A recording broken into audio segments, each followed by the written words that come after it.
반갑습니다. 저는 다운수학에서 수학 가르치고 있는 김정래라고 합니다. 반갑습니다.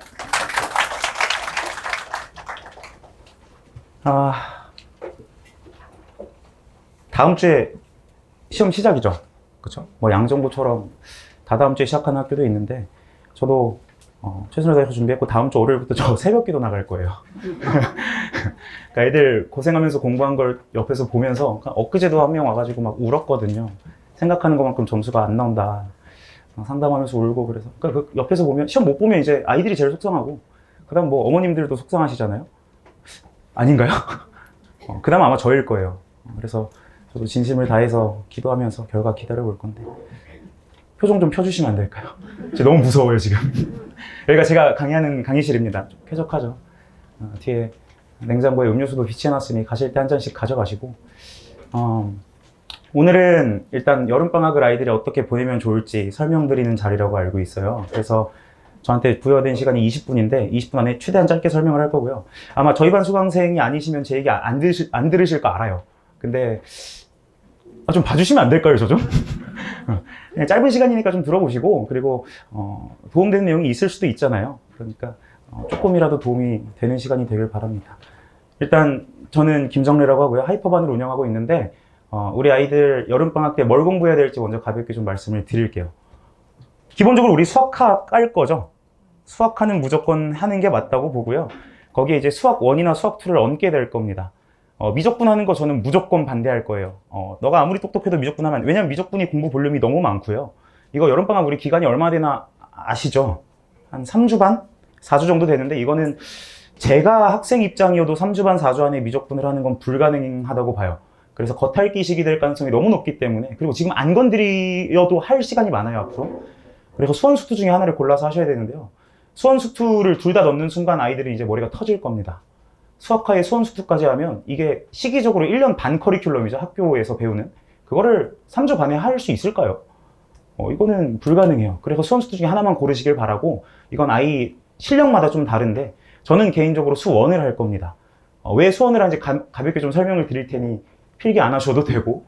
네. 첫 번째는요, 일단 수원이랑 수투의 가장 큰 차이점을 혹시 아실까요? 발표하면 제가 음료수 드릴게요. 가장 큰 차이점 중에 하나는 수원은 단원이 3단원으로 구성되어 있어요. 지수로그 함수, 삼각함수, 수열. 이렇게 3단원인데 단원 간의 연계가 거의 없습니다. 1, 2단원 안 해도 3단원 알아들을 수 있고요. 1단원 공부하다가 못 따라가서 뭉개져도 2단원 수업도 다시 리프레시하고 들어갈 수 있어요. 근데 수투는 1단원부터 끝단원까지가 다 연결이 돼요. 한 단원도 빠짐없이. 만약에 그러니까 우리가 여름방학 3, 4주 생각을 해보면요. 강사 입장에서도 이 4주 안에 진도를 다 빼려면 거의 폭주 기관차예요. 하다가 아이들이 여기 어려워하면서 다시 돌아가서 수업할 시간이 없습니다.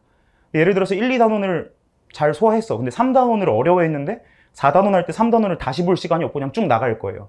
그럼 학생들 입장에서 나 전 단원 이해 안 됐는데? 그럼 그 다음부터는 그냥 다 뭉개진다고 보시면 돼요. 그래서 저는 꼼꼼하게 아주 차근차근 흐름을 타서 공부하는 게 수투의 핵심이라고 보는데 기본적으로 5주 이상은 필요하다고 봅니다. 그래서 저는 여름방학 때는 수투를 안 건드려요. 이게 첫 번째 이유고요. 두 번째는 지금 난리죠, 저번 주부터. 알고 계시죠? 저는 이제 3학년도 수업을 하고 있어서 아이들이 막 엄청 분노에 차 있어요. 어떻게 쳐들어갈까 막 이 얘기하거든요. 이제 뭐가 맞는지 모르겠는데 제가 아마 3주 전에 6평 시험을 보고 그때 분석 설명회를 했었어요. 그러니까 이 일이 터지기 전인데 그때 제가 오신 분들 계실 수도 있는데 이런 말씀 드렸습니다. 문제에서 냄새가 난다. 그러니까 이 6평 시험지에서 느껴지는 게 있다. 사교육 죽이려는 것 같다라는 얘기를 그때 드렸었거든요. 공개적으로. 제 은퇴각이 나왔어요. 막 이러면서 말씀을 드렸는데 어디서 느껴졌냐면 학원에서 배울 수 있는 스킬에 쓰이는 문제가 다 빠졌었어요. 저는 이런 시험지를 처음 봤고요. 그 특징적인 스킬들을 이용해서 쉽게 풀 수 있는 문제는 보통 수투에 많거든요. 그래서 수투 체감 난이도가 확 내려갔습니다. 근데 우리 생각해보면 우리 수능은 수원 수투가 공통이고 미적학통 기하가 선택이잖아요. 근데 이 선택 과목은 난이도가 많이 내려가고 있고 제가 이유는 말씀드린 적이 있는 것 같아요. 그럼 수원 수투가 메인인데 거기서 수투가 쉬워졌다는 얘기는 뭐가 중요한지 이제 결론이 나오고 있는 거 아닐까요? 이번에 6평 오답률 베스트 10문제가 있는데요. 10문제 중에 수원이 몇 문제 정도 됐을 것 같을까요?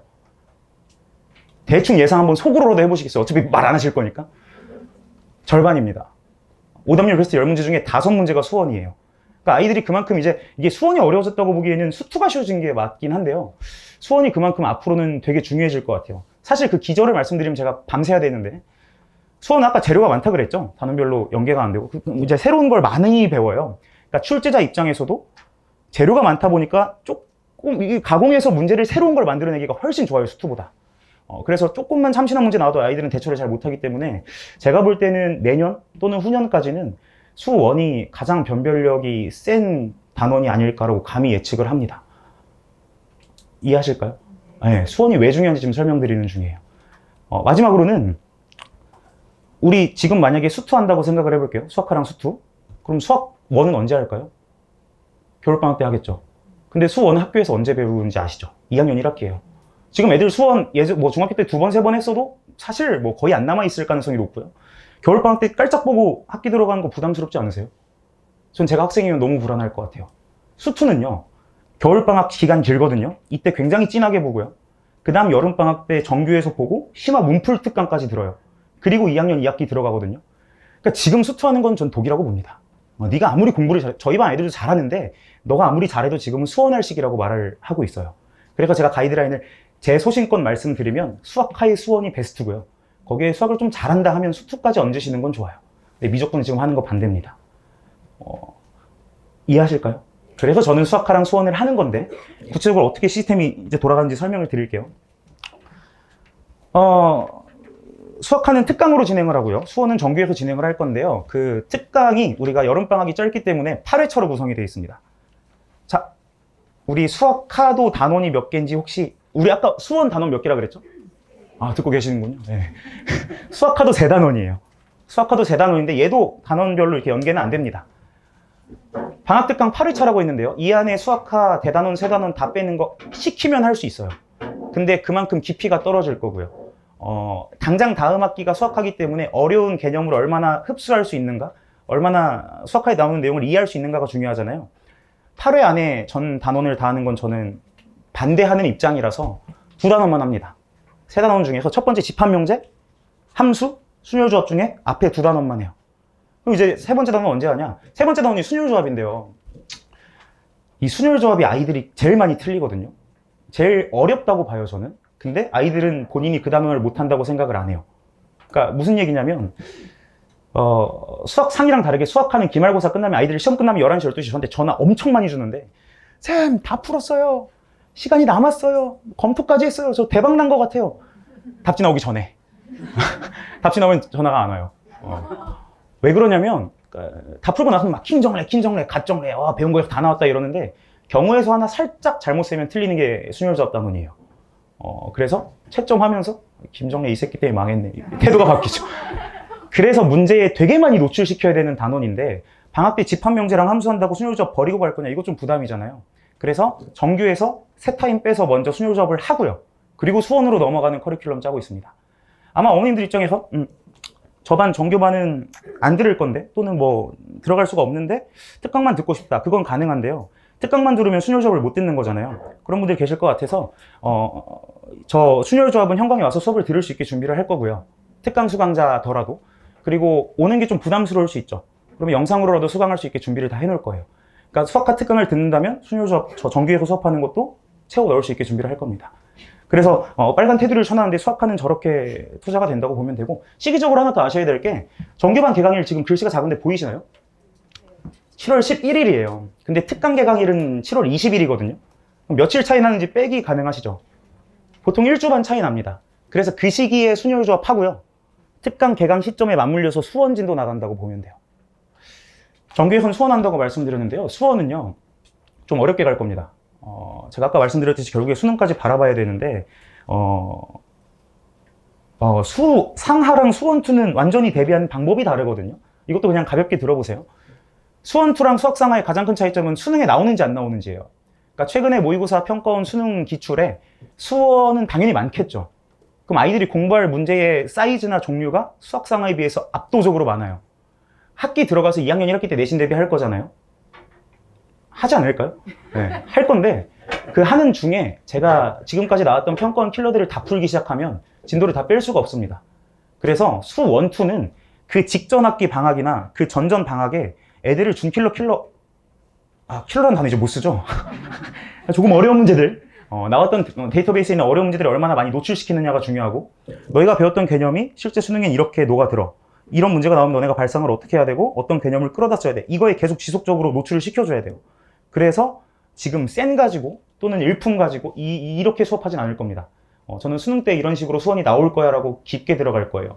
되게 알찰 거고요. 이때 레벨업 엄청 많이 해요. 그래서 저는 강추드리는 수업인데, 뭐 학생들이 판단을 하겠죠. 뭐 들어보고 도움이 됐는지 안 됐는지는 그들이 판단할 텐데요. 저는 지금까지 들어본 모든 수업 중에 가장 도움이 많이 되는 수업일 거라고 확신합니다.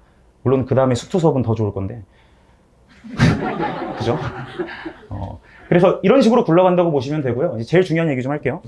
저희 반, 프로그램 중 가장 제가 힘을 많이 쏟는 게 오전 클리닉이에요. 지난 방학을 같이 보내보신 분들은 알 거예요. 지옥 같은 스케줄입니다. 월화수목금 아침 9시까지 무조건 스터디 카페에 와서 입실 시간 체크하고 본인한테 맞는 시험지 받아서 푸셔야 돼요. 이번엔 수학화로 진행을 할 건데요. 매일 20문제가 준비되어 있을 거고 꽤 고퀄리티의 문제로만 채워 넣을 겁니다. 월화수목금 4주니까 20회니까 400문제예요. 아이들 이 정도 난이도 문제 400문제 풀려면 학기 중엔 절대 소화 못 할 거예요. 개인적인 얘기 좀 하나 말씀드리자면요. 이게 제 여름방학 시간표인데요. 오전에 오전 클리닉 꽉 차 있고 지금 수업이 거의 꽉 차 있죠. 그러니까 제가 방학 때 거의 하루에 2~3시간 자면서 수업 준비를 해요. 그러면 피곤하겠죠? 공감해 주시면 안 될까요? 피곤할 거예요, 아마. 엄청 피곤해서 악한 마음이 들 때가 있어요. 특강 지금 수업 4시간 진행되는데 이때 시험을 보고 싶은 생각이 종종 들어요. 시험 보는 거 제 입장에선 이득이죠. 쉴 수 있거든요. 밥도 먹을 수 있고. 근데 4시간 안에 제가 지금 알려주고 싶은 게 이만큼이잖아요. 이걸 수업 때 가르쳐 주려면 시험을 볼 수가 없습니다. 제가 소신발언 하나 할게요. 특강인데 시험을 본다? 피곤한 거예요. 강사가 쉬고 싶은 겁니다. 그렇다고 시험을 아예 안 봐서 애들을 공부를 안 시킬 수는 없잖아요. 그래서 오전으로 뺀 거예요. 그래서 저는 오전 클리닉을 필수로 와야 되고, 개인적인 얘기 좀 하자면 이거 나중에 편집해 주셔야 될 텐데, 그래서 저 오전 클리닉은 물론 안 오면 시험지 제공 안 됩니다. 저는 이것 때문에 안 왔어요. 그러면 알겠어. 근데 네 손해 하고 시험지는 안 줄 거고요. 월화수목금 5번 아침마다 와서 20문제 보고 우리 조교팀이 다 서울대생들로 세팅될 텐데 직접 다 채점해주고 첨삭해주고 집에 보내는 시스템이에요. 이거는 이 프로그램을 받아본 친구들한테 물어보시는 게 제일 좋을 거고요. 제가 한 2년 전에 이 프로그램을 처음 도입하고 나서 지금 뭐 거의 유행처럼 됐어요. 아주 중요하고 애들 공부에 도움 많이 되는 시기입니다. 그래서 이건 좀 기억해 주시면 좋을 것 같아요. 말이 좀 빠르죠, 지금? 아, 그래요? 이렇게 굴러가는 반이다 생각하시면 되고요. 그리고, 시간표를 보여드리는 이유는 이게 지금 1학년 시간은 아니에요. 2학년, 3학년까지 들어있는 건데요. 가끔 이제 상담이 필요하다고 오는 친구들이 제가 수업 있을 때 오는 경우가 있어서 띄워드리니 없는 시간으로 피해서 오면 좋을 것 같고요. 그리고 방학 때는 전 10시에 안 남깁니다. 10시에 무조건 집에 칼같이 보낼 거예요. 우리 아이들 입장에서 생각하면 화요일 아침 9시에 와야 돼요. 9시에서 12시 반까지 오전 클리닉 하겠죠? 1시간 밥 먹고 와서 오후에 특강 들어요. 그리고 밥 먹고 와서 저녁에 수업 듣고요. 10시에 남기면 아마 애들이 저를 둘러쌀 겁니다. 전 그래서 방학 때는 저 밤에는 뭐 과제 안 했어도 집에 보내고요. 못다한 과제 검사는 오전 클리닉 오면 그때 할 거예요. 그래서 어떻게 굴러가는지 생각하시면 될 것 같고요. 수강생들은 알겠지만 아까 오전 클리닉 400문제 누적 아이들 시험 몇 번 틀리는지 다 체크해서 방학 끝나면 개인별 오답 노트 나가겠죠. 그걸로 이제 방학 때 내가 뭐 약했던 거 이제 채워 넣어서 내신 대비하면 되고요. 그리고 이거는 우리 데일리 테스트가 수능 문제가 이렇게 준비된다. 이런 것만 그냥 보여드리고 싶었고, 시험 피드백 제가 올해 처음으로 도입한 건데요. 아이들 중간 기말 끝나면 이번 기말 끝나도 할 거예요. 시험지를 가지고 오면 저희 조교팀이 그 시험지를 돌려봅니다. 안 좋은 의미로 돌려보는 게 아니고요. 한 명 한 명 같이 붙어서 내신 대비했기 때문에 우리 조교들도 얘네가 어디가 약했는지 얼추 기억을 해요. 그래서 다 한 명마다 다 틀린 문항에 대해서 피드백을 해줘요. 보시면 알겠지만 너가 시험 대비할 때 이게 약간 부족했던 것 같고 앞으로 이걸 이렇게 보완해야 될 것 같아. 이거를 쭉 롤링 페이퍼를 쓰고요. 그 피드백이 다 끝나면 그 시험지 들고 와서 저랑 상담하는 거예요. 그리고 시험 끝나도 사후 관리가 들어간다는 거 그냥 말씀드리고 싶고, 이거 이렇게까지 아무 데서도 못 할 거예요. 서울대생 5명, 6명이 붙어서 시험지 하나를 분석해준다? 귀한 경험이라고 봅니다. 그래서 아이들 관리에는 이렇게 힘쓰고 있는데, 그럼에도 불구하고 제 관리에 구멍 난다는 악성 루머들을 퍼뜨리는 분들이 계신 걸로 알고 있어요. 그게 타 학원인지 누군지 모르겠는데 직접 경험해 보시는 게 제일 좋지 않을까요? 다니고 있는 아이들한테 한번 어떻게 관리 들어가는지 물어보시고. 시간이 다 됐어요. 네, 말하고 싶은 게 너무 많거든요, 지금. 우리 빠르게 그럼 질문 딱 2개만 받고 갈까요, 제가? 왜냐면 이 뒤에 선생님들이 지금 기다리고 있어 딜레이 될 수는 없고. 혹시 궁금하셨는데 제가 오늘 설명 못 드린 내용이 있으면 물어봐 주시겠습니까? 네.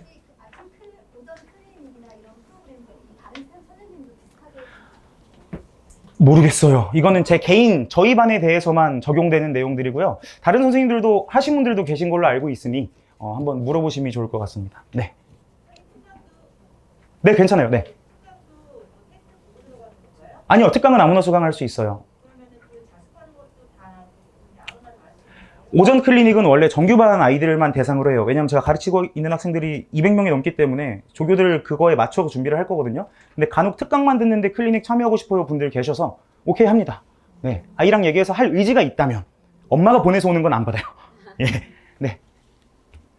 클리닉에 데이비 테스트 하실 때요. 어떤 일이 있어도 빠지는 날은 테스트를 못 한다고 하셨잖아요. 맞습니다. 아예 안 되는 거예요? 네, 그러니까 이제 보통 이래요. 저번 주에 할머니 생신이었는데 다음 주에 할머니 생신 또 나와요. 자기가 까먹는 거예요.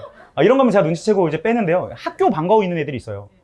그런 거는 빠질 수 있게 해줍니다. 다만 개인적인 보상이 들어가기가 좀 어려워요. 그리고 시험지는 그런 뭐 필요한 스케줄에 대한 거는 챙겨줍니다. 네, 근데 자다가 못 왔어요? 아파요? 이런 건 안 챙겨줍니다. 네. 저 말하는 거 좋아하는 사람이라 더 말하고 싶은데요. 요 정도만 말씀드리고요. 혹시 궁금하신 건 따로 연락 주시면 상세히 설명드리도록 하겠습니다. 김정리였습니다. 감사합니다.